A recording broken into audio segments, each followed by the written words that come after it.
রবিবার মহালয়া এবং এই মহালয়ার সকালে ঘাটে ঘাটে লক্ষ্য করা গেছে তর্পণ এবং সেক্ষেত্রে গঙ্গার ঘাটেও কিন্তু মানুষজন ভিড় জমিয়েছে।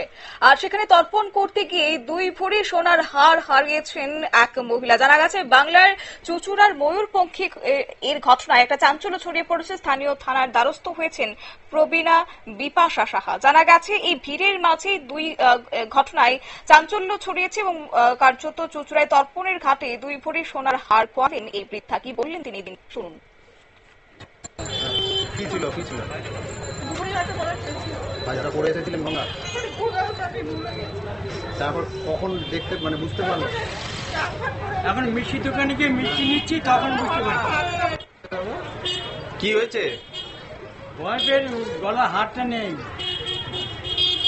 কখন বুঝতে পারলেন আপনারা? টের পেয়েছি মিষ্টির দোকানে মিষ্টি কিনতে গেছি, তখন ও আমাকে এসে বলছে আমার গলা হাত নেই। আমি থেকে আগে বুঝতে পারিনি, বলছে যে না আমি এখন হাত দিয়ে দেখছি হাতটা নেই। বাড়িতে রেখে আসেননি তো? বাড়িতে রেখে আসেনি তো? না না না না পড়ে এসছি। পুরনো হয় নাকি? অনেক পুরনো। এটা তো জানবো।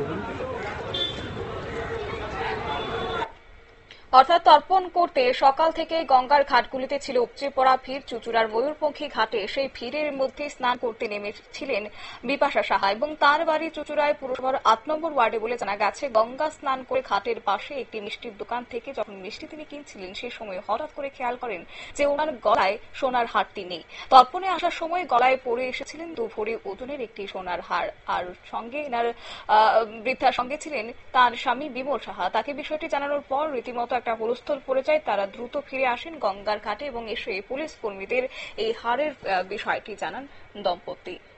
নিয়ে ছোট্ট একটি বিজ্ঞাপন বিরতি, সঙ্গে থাকুন।